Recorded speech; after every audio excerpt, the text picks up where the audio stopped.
Amnesia Memories looks like a typical romance comedy visual novel where you play as a silent heroine and try to find the love of her life.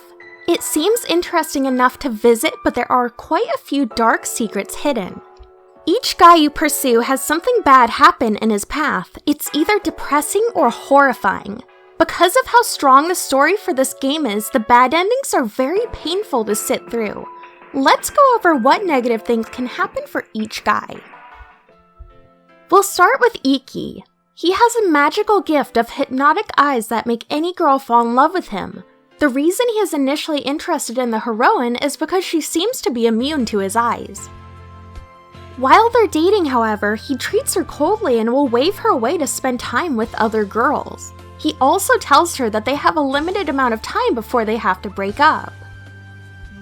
Since she suffers from amnesia, she doesn't understand why he's doing this to her and she gets angry. All of the bad endings generally happen because of the misunderstanding between them. Iki has a fan club that the heroine joined before she got amnesia. The girls in the fan club have rules, such as only dating him for a set amount of time before breaking up so the next girl can date him. They also must write down what they have done with him for the other girls to read. The heroine doesn't remember any of this and quickly earns the scorn of the other girls, along with confusing Iki. He wants to play along with the fangirls' game to protect the heroine, and she had previously agreed to this as well. There is a field trip planned to visit an inn with most of the characters. During this trip, the Iki fangirls make a plan to try to kill the heroine.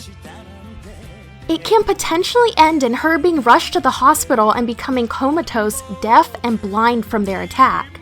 If this happens, Iki swears to get revenge for her, and it's implied that he will kill the girls who did it. His endings are also heartbreaking. If the heroine was hiding her amnesia from him, he realizes she no longer trusts him and is cautious about being with him. He feels like it's a waste of time to try for her to fall back in love with him because of how rocky their relationship is at this point. Taking horrific advantage of her amnesia, he tells the heroine that their relationship had only been physical. He implies he will rape her unless she leaves. When she does leave, he wonders if having her forget him is a divine punishment for trying to be happy for once in his life. Other endings consist of the heroine needing to move out of her apartment because her dad will no longer pay rent for her. Iki offers her to move in with him, and this has multiple but similar outcomes. Iki will tell her his offer to move in is still on the table, but he won't force her to be with him. She can refuse this, and this either ends in him telling her that he won't actively try to pursue her anymore, but will still be open to a long-distance relationship, or he will break things off immediately. The latter choice sees him getting drunk with Kent and mourning the only relationship that has made him feel like living in 10 years. Kent's route isn't as dark as the other guys, but that's mostly because the heroine had kind of been a bitch to him in their relationship prior to her amnesia. According to him, they fought constantly due to her getting mad at his lack of emotions. The last straw for her had been when her dog was hit by a car and Kent was insensitive about it. Because of this, he doesn't want her to remember anything of their past, so they might be able to have a happy relationship at last. One of his endings has him going to another country to study but keeps in touch with her. It will be a long time until he will return, and she receives a text from him the first day he's gone saying he wants to see her. Another ending that can happen if she's too secretive from Kent is that he will place her back in the hospital where she never regains her memories or stimulates her brain again. This essentially leaves her as a vegetable. Shin and Toma's worlds intertwine, but despite their personalities and appearances, Toma is the villain in both routes. Shin looks like a typical bad boy with a shitty attitude to match, but he's very caring and concerned for the heroine no matter what happens. In Shin's route, the heroine fell down a cliff and suffered an injury to the head. It is initially unclear who did it, and most of the characters are convinced that Shin was the one who pushed her. It comes to light that Toma was the one who shoved her off the cliff, insanely jealous of her having feelings for Shin. This breaks the heroine and Shin mentally because of the fact that their close childhood friend would attack her like that. In Shin's mind, he should have never dated her so Toma wouldn't have gotten angry. Toma may seem and look nice, but he is the most vile character in this story. His route gets even worse. After waking up in the hospital, he decided the heroine should stay with him to make sure she recovers quickly. This becomes an isolated trap meant to keep her all to himself.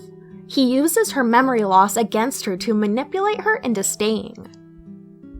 At the same time, Iki's fan club is out to get her as well, thinking that she liked Iki because previously she kept meeting up with him to ask him how to tell Toma that she liked him. Toma eventually sets a ground rule that she cannot leave his house or she might risk being attacked by the fangirls. She sneaks out to try and find out more about her memories, but Toma catches her. To keep her in check, he drugs her food so she is drowsy and sleeps almost all day and night. Shin comes to the house to check on her, but Toma kicks him out and tells the heroine that if she says anything about being kept there, he would attack and confine Shin as well. When she becomes aware of being drugged by him, she makes one final excursion to find out more about her memories. This leads to Toma catching her again and locking her in a dog cage in his home. He keeps her locked up and forces her to wear handcuffs when eating or going into the bathroom. When she gets injured, he forces her to strip down to her underwear and tells her that he will rape her if he wants to. From here, there are horrific endings. Toma can find her after she tries to run away one last time and decide to lock her up with no way to ever escape. Some time passes and she's essentially a vegetable in the cage now, not aware of anything going on around her. Toma doesn't care because she is all his now. Even the good ending is shit in my opinion. The heroine remembers that before she lost her memories, she had a crush on Toma and wanted to find out how to tell him. Despite being locked up in a cage by him, she can still confess her feelings to him and they can become a happy couple or whatever. I don't think I need to say why this doesn't make it a good ending. The good ending would have been Toma going to jail or getting hit by a bus or something. I hate him. He is the worst. He also makes an appearance to ruin the heroine's life during Ukyo's route. If she tells Toma about the Iki fangirls harassing her, he either kills or brutally mutilated and tortured the girls based on a huge puddle of blood where the dog cage was kept in his room during his route. It is then implied that he will lock up the heroine again to keep her safe. He just has to ruin everything. Ukyo is the final and hidden route. He appears in the other routes, but mainly as a mysterious character who kills the heroine if he comes across her while she's alone or kills himself. This is because he and the heroine were originally lovers. They began dating, and about a month after, she was caught up in an explosion at her school and died from the fire. After she died, he begged the Lord of Spirits to bring her back to life so they could be together again. He allowed this and let Ukyo rewind time and visit alternate universes to be with her again, but since she was supposed to die, either she or Ukyo had to die by the date that she originally died on. Because of this, Ukyo time traveled infinitely, each time not getting exactly what he wished for. If she was dating anyone else, he would have to kill either her or himself to start over again. His mind took a terrible toll due to seeing the one he loved die either by his hands or someone else's. This caused him to develop a separate personality who is bloodthirsty and will kill her just to survive. Because of this, she cannot be alone with Ukyo or risk being murdered. His route is his final chance to make things right and be with her. There is an option for him to sacrifice himself for her, which wipes him from her memory completely. Like I said earlier, the story is very strong in this game, and I really didn't like having to run through for the bad endings. I wanted her to be happy with each guy except Toma because he is the worst. My friend Kylia can attest to that as well.